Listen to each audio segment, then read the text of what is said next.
Hello and welcome to Connect, the weekly podcast of the California MBA featuring one-on-one interviews with movers and shakers in the mortgage industry. I'm Susan Milazzo, CEO of the California MBA, and I'm very happy that you could join us today. Before I get to today's guest, I'd like to thank our Connect podcast sponsor, Incelerate.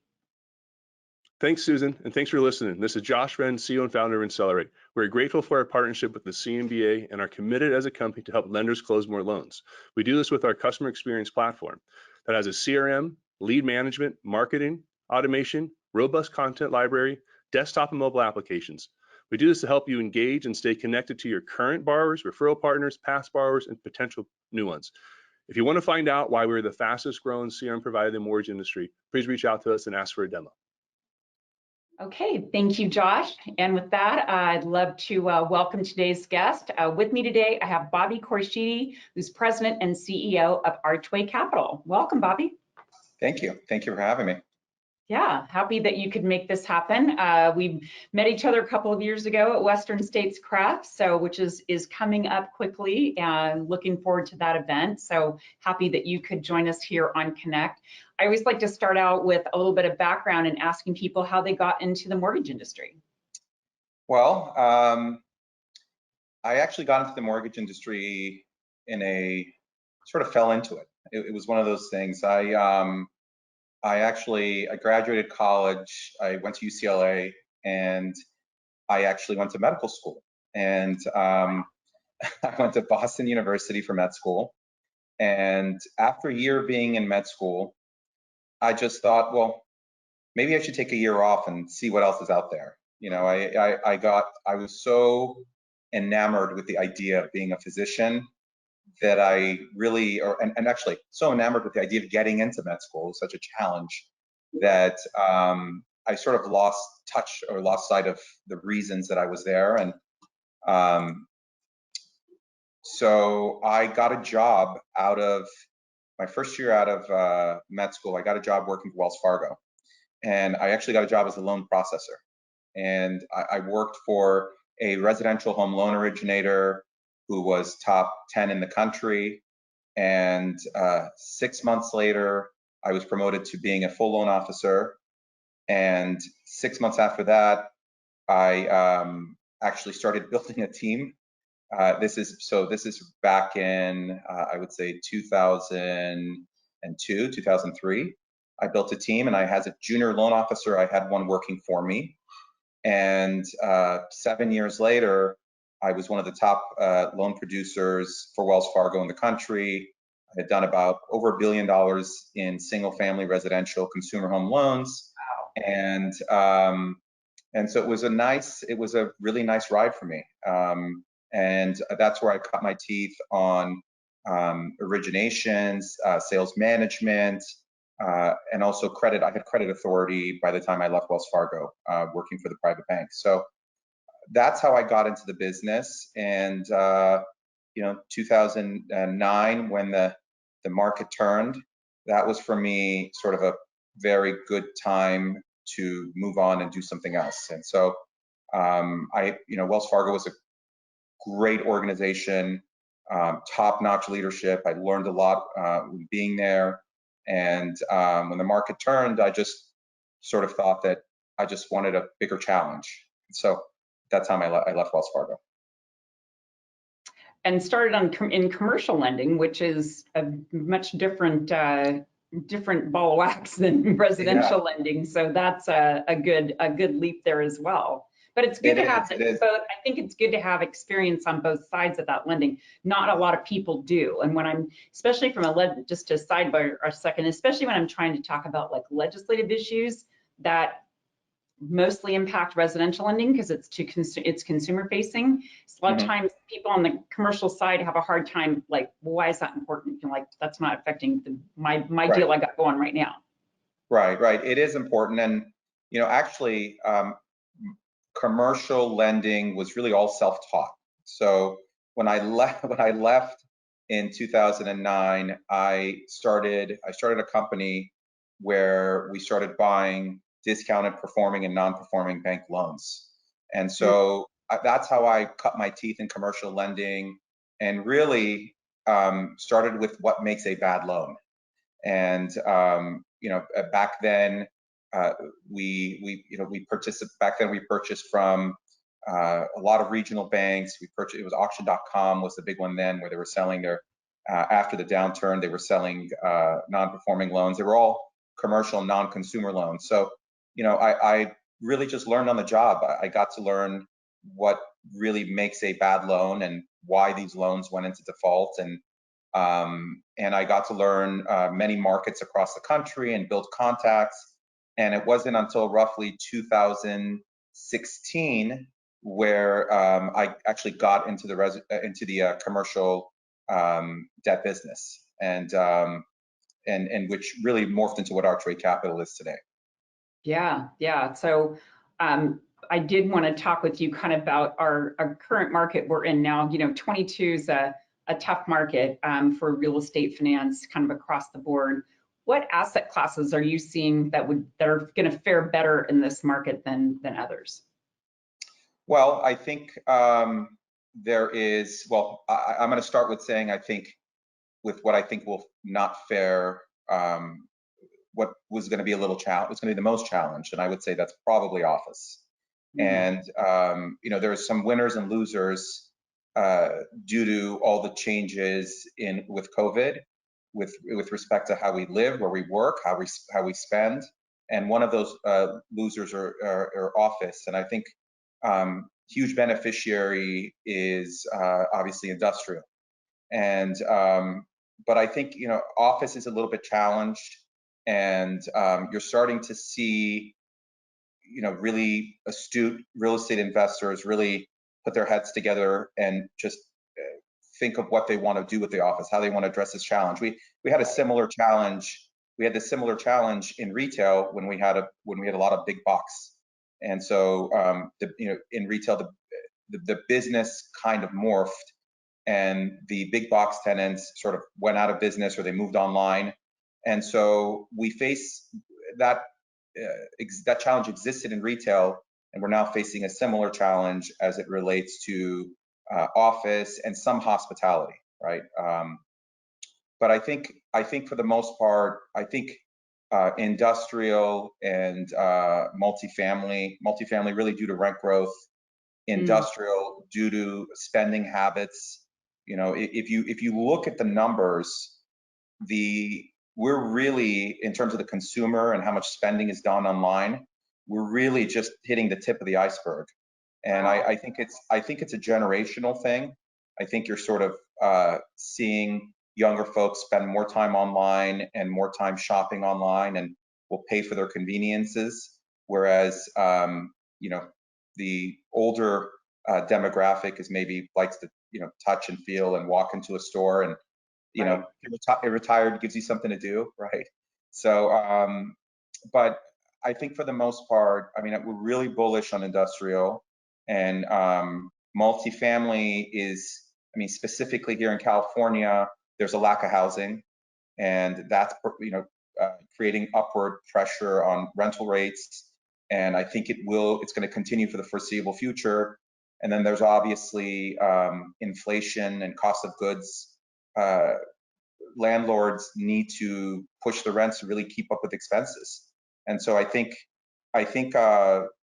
so really I would say the darling of the asset classes are now industrial and multifamily. How's Archway setting itself apart from your competitors? Well, I think one of our strengths at Archway is that we understand real estate. And Archway's senior management is comprised of a group of very experienced real estate operators. We understand the asset classes, not as good as our sponsors, but and specific to their markets. But we understand real estate, and we understand that things don't always turn out the way they look on Argus or in Excel. And really, I would say it's our experience, our breadth of experience across all asset classes. And senior leadership has owned and operated in every asset class that you can imagine. And I think it has to do with our experience and really understanding and wrapping our heads around specific markets and also our sponsored business plans. What are some of the unique deals you guys are looking at this year? So we've really done, our portfolio is pretty well balanced. So I'd say I don't think we have, and that's by design. We don't have a heavy concentration in any particular asset class. We have done, we had a $30 million deal that we did in Denver on a multi-tenant shopping center. That was a really great deal for us, and it was referred to us by a well-known group here in Los Angeles. As far as the originations team, we just did a multi-tenant industrial deal in Florida. We funded a motel conversion to multifamily in Nashville, Tennessee. So we're really, we have a deal in Dallas that's an office conversion to hotel. So we provided a pref equity on a hotel deal in Dallas. So we got our hands in there across all markets and asset classes. Yeah, it sounds like it. So a little bit, more about, the current market. How has the current capital market impacted Archway's business? I think it's giving us a huge competitive advantage. We are a balance sheet portfolio lender. We don't syndicate our loans. We don't sell our loans. What happens in the secondary market doesn't impact us. And it's been a huge competitive advantage. We've really, over the last 6 months, we're busier than we've ever been, and we're focusing on making quality loans and growing our portfolio, and really just getting a sense of really being in tune with our sponsors, just making it a win-win. I think, and I would say that for most fixed-rate bridge lenders, I would say that it's a busy time, definitely.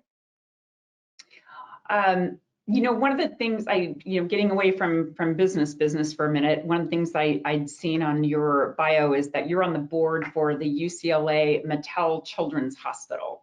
So tell us a little about that charity and why you volunteer with them. Great cause, by the way. Good for you. Thank you. Children's causes have always been very near and dear to my heart. And my involvement with UCLA comes from a personal experience. 5 years ago, my daughter suffered a traumatic brain injury, and thank God she's made it through. She had to learn how to walk again, and she was 7 at the time. She's 12 now, and I remember when she was in intensive care. I remember walking the hallways of the hospital and seeing all the names on the walls, and it was sort of I just had a sort of a spiritual moment where I said, if everything turns out okay, and the hospital is an amazing place. Miracles happen there every day, and so I said, I want to become more involved. I'd like to become more involved with the hospital. We had a huge fundraiser, and we raised $250,000 for the hospital. And then I said, maybe I might spend some time volunteering in the hospital, because I just think it'd be a cool thing. Little did I know that after dropping out of med school, I'd end up being involved with the hospital. And then I got a phone call from the director of development.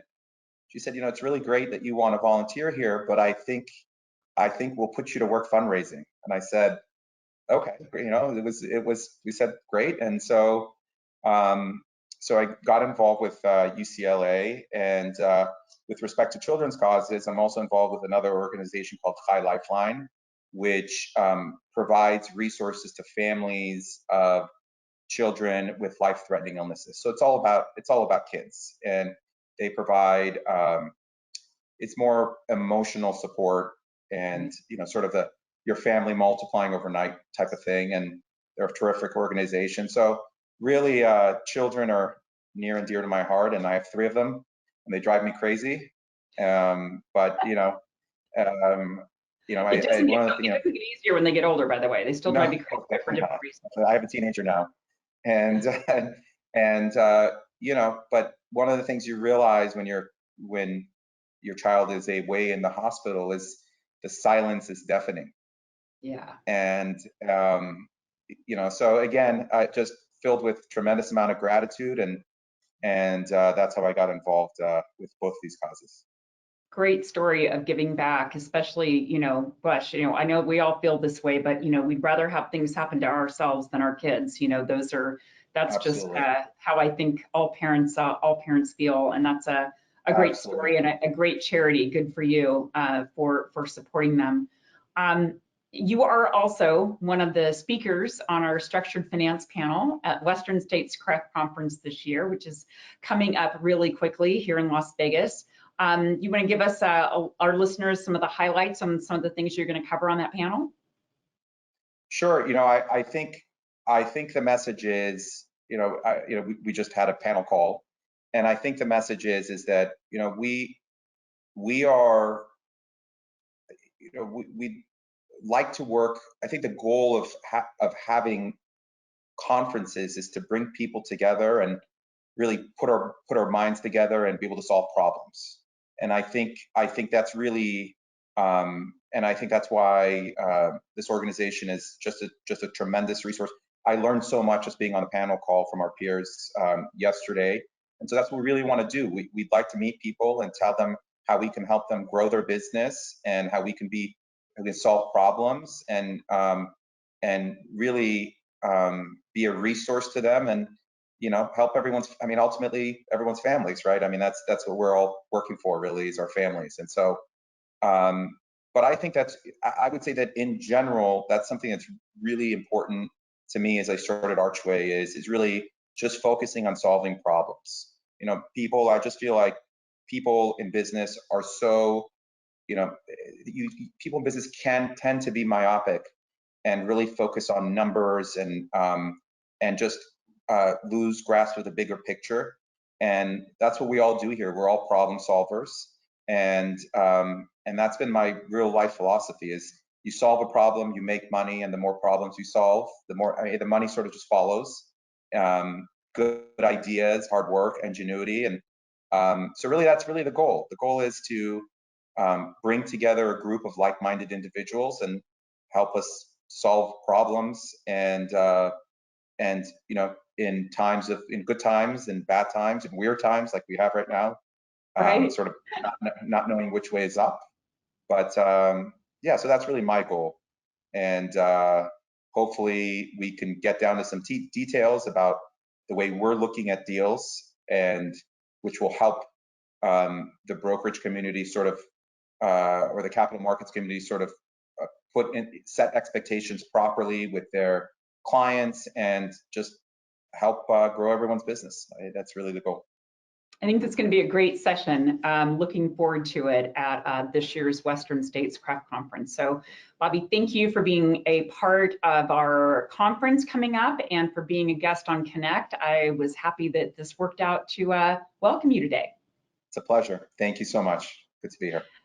And thank all of you for joining us today on Connect. To access any of our episodes, you can follow us on our YouTube channel. We're also available on Apple Podcast, SoundCloud, and Spotify. That's it for this week, and we'll see you next time on Connect.